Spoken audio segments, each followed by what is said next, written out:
Anbiya itu sekati 2 laksa 4,000. Ni bilangnya orang zaman dulu ni sekati. Kita ni tak bila dah sekati. Laksa. Laksa ni makan sekarang tak bila lah. Ni bila orang zaman dulu ni sekati. Sekati tu dia panggil laksen. 1,000. Kalau kata laksa tu lakmen. Hak 20,000, 10,000. Ni bilangan zaman dulu ni. Jadi kita buat akar suku tu 124,000 buat akar sini. Tu sekati 2 laksa 4,000. Dan yang jadi rasul daripada mereka itu 313 orang. Satu riwayat 314 orang khilaf lah. Ada kata 14, ada kata 13. Akar satu tu orang bawah sikit. Yakni wajib atas kita sebagai seorang mukallaf beriman dengan para anbiya dan rasul daripada tidak terhasab bilangan mereka, tidak tersakak, tidak terhingga bilangan. Dan sesungguhnya telah berselisih para ulama tentang bilangan para anbiya. Kata setengah ulama tu 124,000. Kata setengah 224,000. Oh, banyak ni kalau kita kira bukan sikit. Banyak. 224,000. Kalau kita kata 10,000 banyak dah. Tapi sampai ke beratus ribu Nabi. Dan tentang bilangan para rasul pula ada perselisihan juga dari kalangan mereka. Kata setengah ulama 313, kata Ki 314, kata Ki pula 315. Oleh itu mana hak selamat kita nak pergi ni? Banyak sangat orang kata ni. Tetapi jalan yang paling selamatnya meninggalkan terhasar mereka itu pada bilangan tertentu. Kita tak usah sakak banyak-banyak. Waktu selamat. Kalau kita kata 313, takutnya masuk seorang lagi kita tinggal situ. Tak? Tak usah. Kerana firman Allah Ta'ala bagi nabinya yang bermaksud. Dan demi sungguhnya kami telah mengutus beberapa rasul sebelummu, hai Muhammad. Di antara mereka ada yang kami cerita perihalnya kepadamu, ada yang aku cerita, aku royak. Dan ada pula di antaranya yang tidak kami cerita kepadamu, ada yang aku tak royak, sebab tu banyak bilangnya. Dan tidaklah harus bagi seorang rasul membawa suatu keterangan ataupun menunjukkan suatu mukjizat melainkan dengan izin Allah, dengan dapat kebenaran daripada Allah. Maka jangan diingkari apa yang dibawa oleh Rasul. Kalau Rasul bawa tu jangan kita diingkar.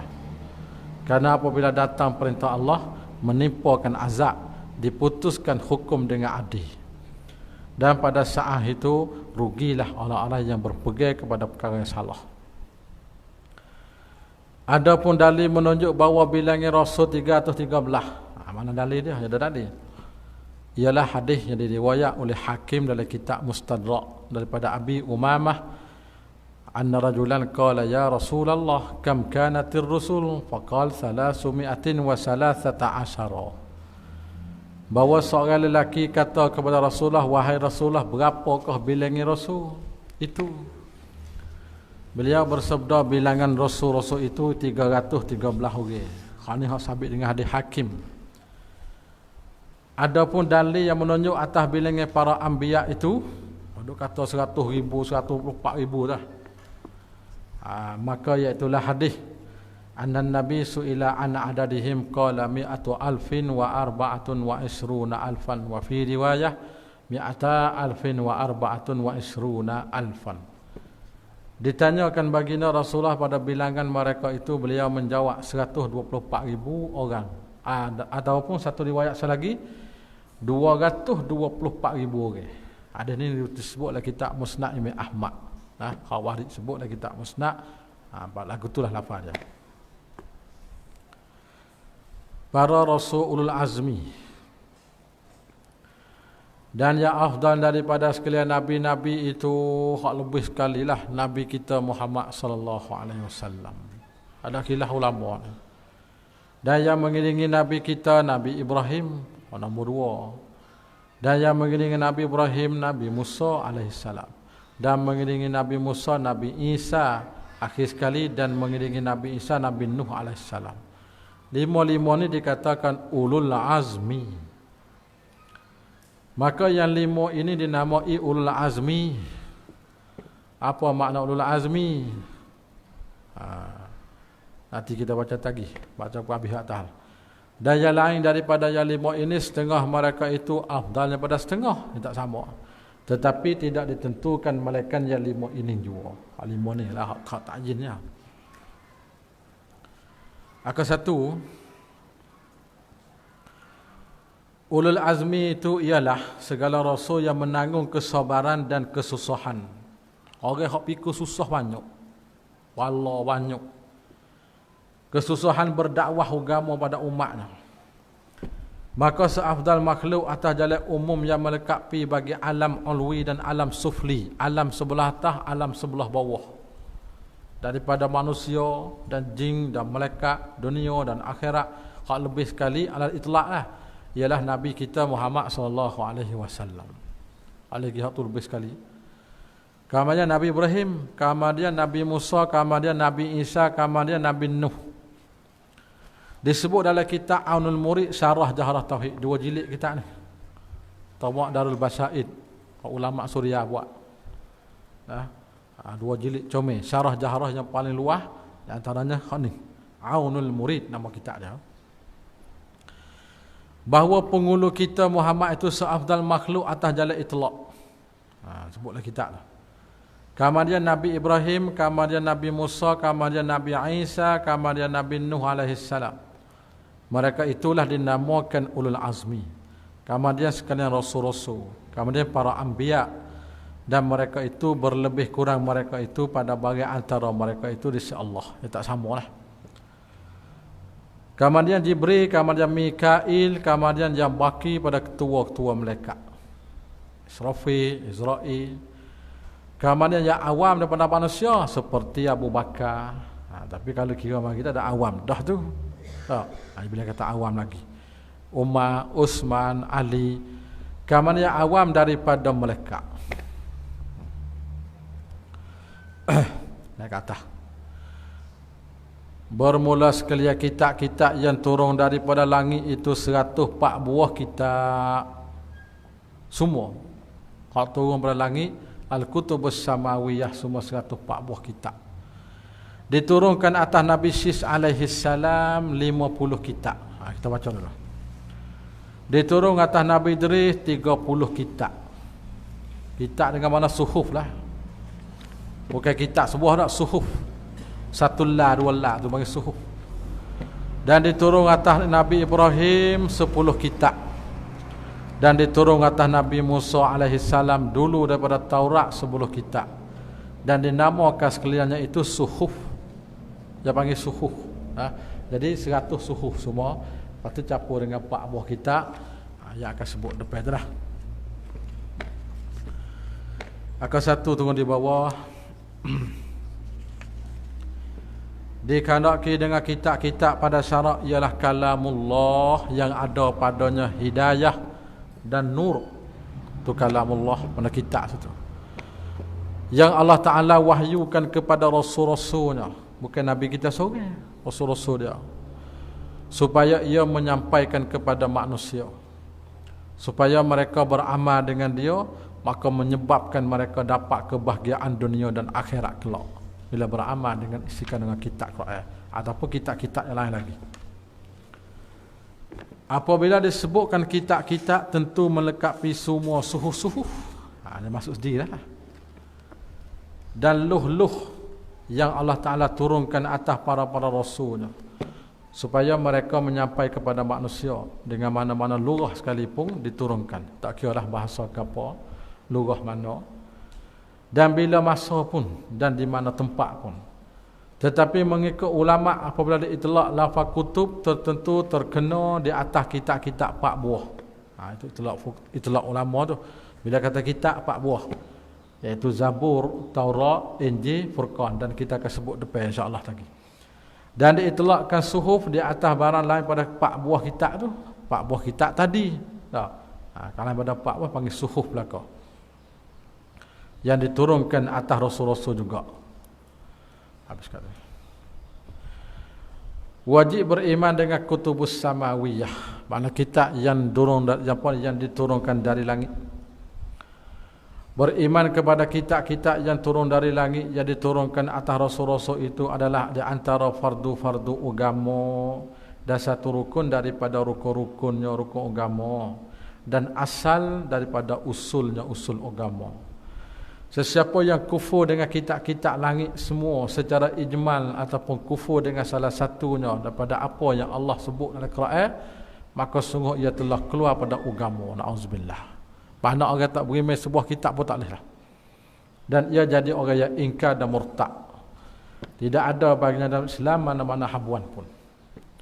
Dalilnya firman Allah Ta'ala yang bermaksud, bukanlah perkara kebajikan itu hanya kamu menghadap muka ke pihak timur dan barat, tetapi kebajikan itu ialah beriman seseorang pada Allah dan hari akhirat dan segala malaikat dan segala kitab dan sekalian nabi-nabi. Dan di antaranya hadis Nabi sallallahu alaihi wasallam yang maksudnya bahawa kamu beriman kepada Allah dan malaikat-malaikatnya dan kitabnya dan rasulnya dan hari akhirat dan dengan qadar baik dan jahatnya. Hadis ini telah terdahulu takhrij, sebut lepas mari dah ni. Habis kata. Kemudian maka Taurat diturunkan atas Nabi Musa alaihi salam ataslah. Dan bacaannya dengan bahasa Ibrani, bahasa Yahudi. Yahudi Israel dia guna bahasa ni. Ibrani ni dia guna hari ni lugah Hebrew. Bahasa Hebrew. Kalau tulis tu dia ada awak lugah Hebrew. Maka kena boleh tulis saya Yahudi, hak tajam kekok-kekok Yahudi, hak Israel ni dia panggil bahasa Ibrani lah. Tulis saya Yahudi begini. Dan diturun atas Nabi Isa alaihi salam Injil dengan bahasa Suryani. Ni bahasa dia tulis lagu mana tak tahu ni. Kita tengok Taurat dulu. Ke-1. Taurat ialah kitab yang diturun atas Nabi Musa dan ia bukan suhuf-suhuf yang diturunkan kepada Nabi Musa. Jadi suhuf suku, kitab suku. Taurat itu ialah lafaz dalam bahasa Ibrani dengan makna pengajaran dan syariah. Taurat tu bukan bahasa Arab. Bahasa Ibrani kalau kita pergi kepada makna bahasa kita, makna pengajaran ataupun nasihat. Syariah.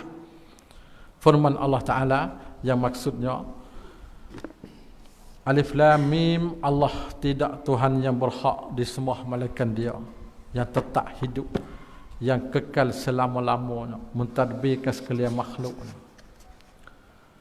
Ia menurunkan kepadamu wahai Muhammad kitab suci Al-Quran dengan mengandungi kebenaran, yang mengesahkan isi kitab-kitab suci yang telah diturun kitab-kitab Taurat dan Injil sebelum Quran diturunkan, menjadi pertunjuk bagi umat manusia tu Quran. Ia juga yang menurunkan Al-Furqan Tuhan, Quran Al-Furqan, yang membezakan antara yang benar dan yang salah. Sesungguhnya orang-orang kufur ingkarkan ayat-ayat keterangan Allah itu adalah bagi mereka azab siksa yang amat berat. Ingatlah Allah Maha Kuasa lagi berhak membalas dengan azab siksa kepada golongan yang bersalah. Naik ke atas tu dengan bahasa Suryani.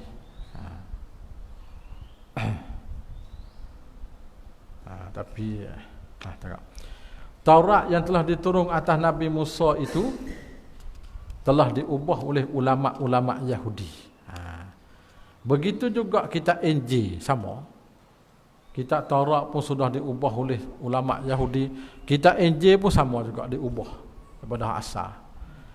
Kerana ada beberapa Injil, di antara Injil itu banyak berlawan, ada tanakut sama Injil.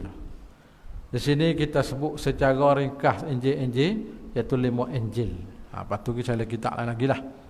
1 Injil Matta. Matta tu nama orang. Ditulis oleh Matta, nama orang.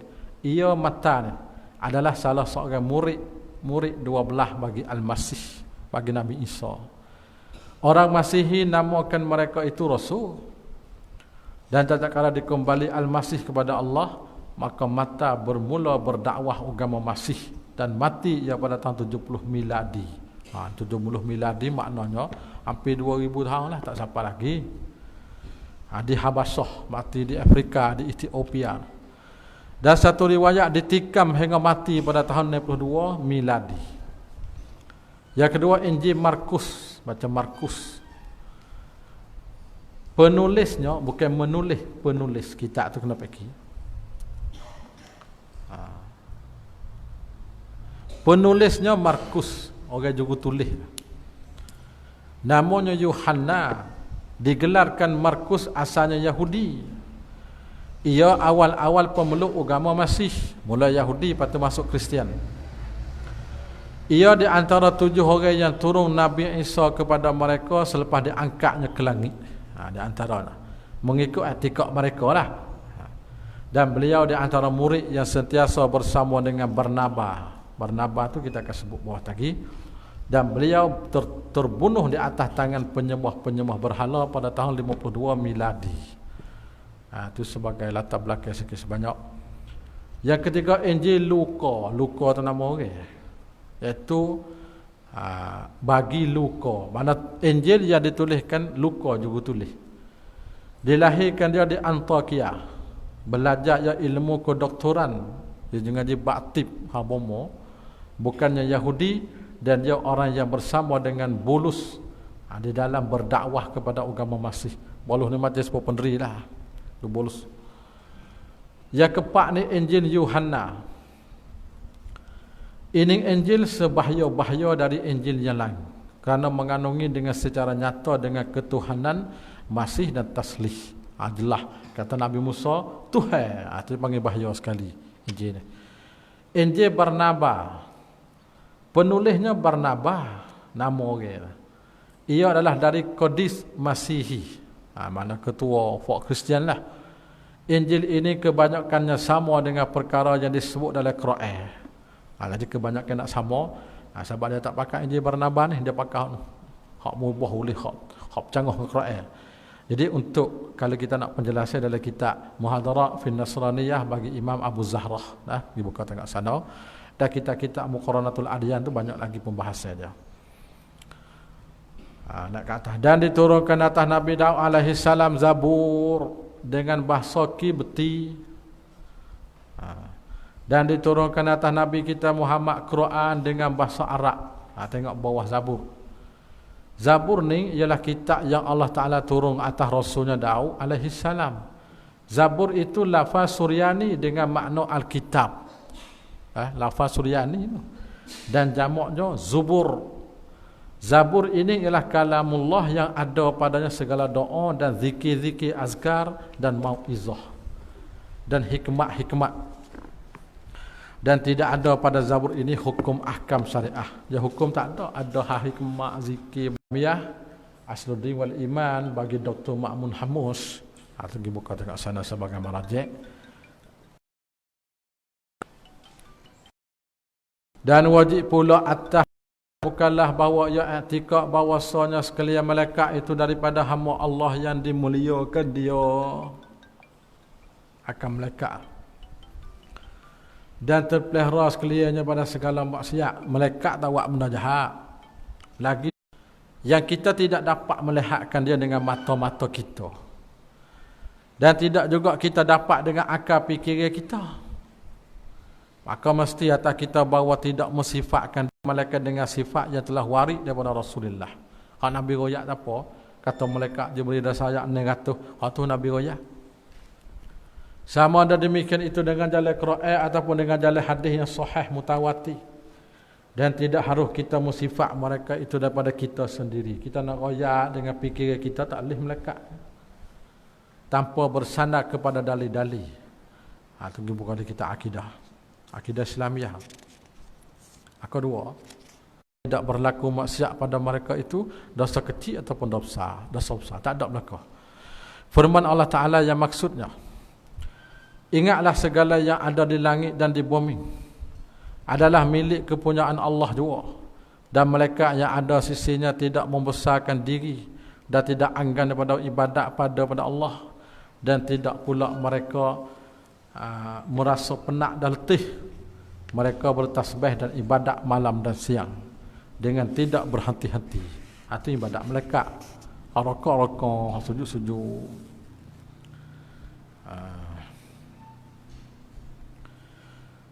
Habis kata. Maka satu turun bawah pula malaikat tu bukan sifat manusia. Yakni mereka tak makan, tak minum, tak beranak, tak tidur dan sebagainya. Bawah. Dan tidak ada bagi mereka suatu pun daripada sifat-sifat manusia, sehingga mereka juga tak mati melainkan selepas tiup surnai sangkakala kali pertama. Matilah. Lepas tu firman Allah Ta'ala maksudnya, dan sudah tentu akan ditiup pada sangkakala, maka pada waktu itu matilah makhluk-makhluk yang ada di langit dan yang ada di bumi, kecuali mereka dikehendaki oleh Allah, terkama dia mati. Mati juga tapi lewat. Kamu ditiup pada sangkakala sekali lagi, maka dengan serta-merta mereka bangun berdiri menunggu kesudahan masing-masing. Untuk nak hisab ni, untuk baki masing-masing.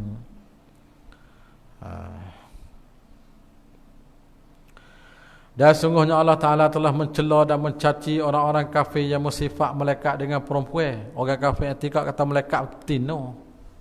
Itu dalih tu. Dan Allah Ta'ala janji mereka dengan mendenakan saksi dusta mereka yang tidak berlandaskan, tidak bersandarkan kepada mana-mana dalih. Tidak berdalih lah, berlandas tu mana tidak berdalih. Jadi kata semata-kata dalih tak ada dalih. Dan menyatakan bahawa mereka akan ditanya pada hari kiamat mengenai dusta-dusta mereka. Firman Allah Ta'ala maksudnya, dan mereka menganggap malaikat yang juga menjadi hamba Allah yang amat pemurah itu jenis perempuan, yang tidak malaikat itu betina. Adakah mereka menyaksikan kejadian malaikat itu? Akan ditulis kata-kata mereka yang dusta itu, dan mereka akan ditanya kelak serta akan menerima balasan. Akhirnya akan kena balasan. Abu dia kata malaikat anak betina, apa tak? Malaikat tu perempuan. Bilangan para malaikat.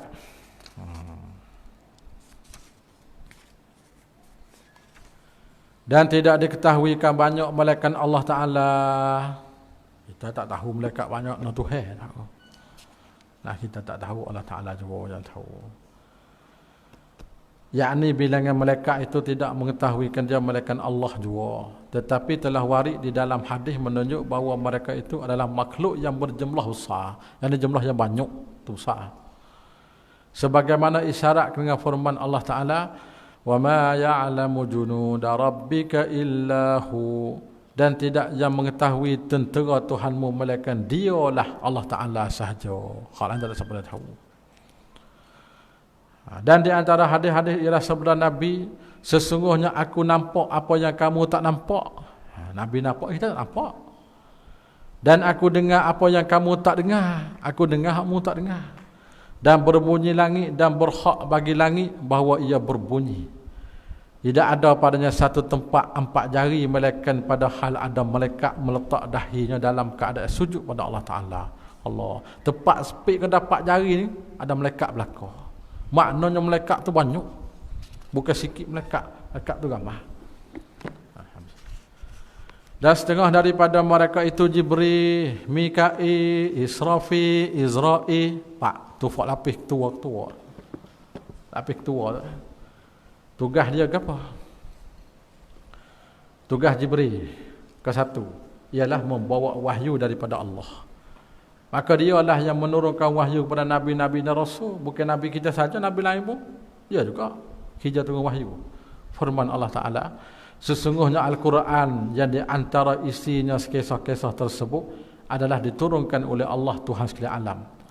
Ia dibawa turun oleh malaikat Jibril yang amanah dalam hatimu, supaya engkau wahai Muhammad menjadi seorang dari pemberi-pemberi ajaran dan amalan kepada umat manusia. Mikail ini tugas dia apa? Menurunkan rezeki yang kedua, dan sebab-sebab rezeki seperti awan, hujan dan angin sebagainya. Yang ketiga tugas Israfil, meniup surnai sangkakala. Dia tak sampai lagi, hijau dia hujung sekali. Dan itu saja. Jibril itu hijau lama dah. Ini hijau saja. Hak hijau hari-hari nung Israel mek nyawa. Hari-hari. Tak ada beradu. Apa kemak? Israfil ini tugas tiup sunai sangkakala, dan ini telah datang nas pada malaikat Israfil alaihissalam. Maka sungguhnya telah datang bahawa ia yang akan tiup sunai sangkakala, yang meniupnya dengan arahan daripada Allah, yang dengan suruhan Allah. Tuhan suruh akan tiup pertama, maka binasa semua mereka di langit, di bumi.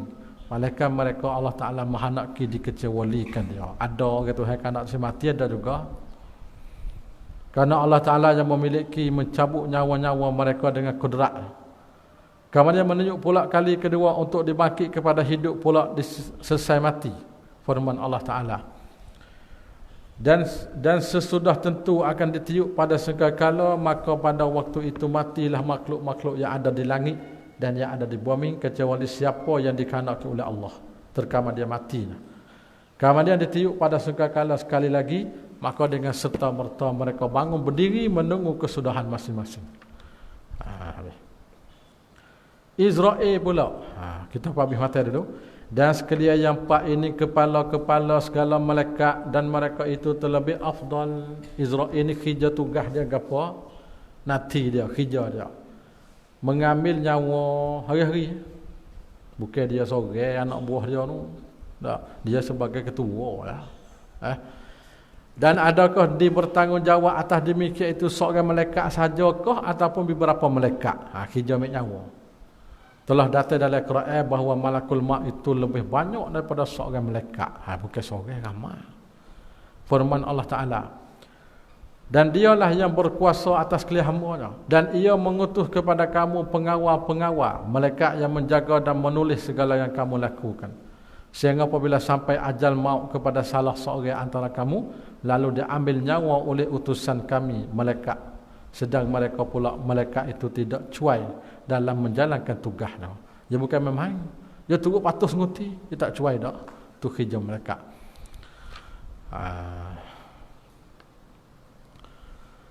Di sana sikit tu, kita tinggal celah tu. Dan ada juga nah yang menunjuk bahawa seorang malaikat juga. Ada juga nah kata seorang malaikat ambil nyawa ni. Firman Allah Ta'ala.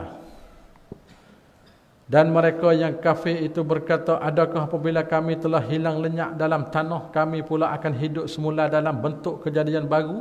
Ya, kafir katalah. Betulkah demikian tu? Mereka bukan saja tidak percaya tentang hidup semula, bahkan mereka tidak percaya tentang pertemuan dengan Tuhan pula. Katakanlah wahai Muhammad, nyawa kamu akan diambil oleh malakul maut yang ditugaskan berbuat demikian ketika habis ajal kamu. Kemudian kamu akan kembali kepada Tuhan kamu untuk menerima balasan.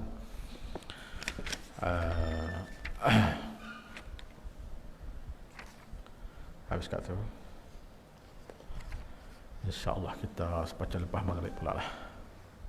Malaikat yang menaruh Arsyur Rahman. Wallahu a'lam. Bismillahirrahmanirrahim. Allahumma aftah lana abtul arifin wa qulubana wa ja'alna a'malana khalisatan liwajhikal karim. Wa sallallahu ala sayyidina Muhammadin walhamdulillahi rabbil alamin.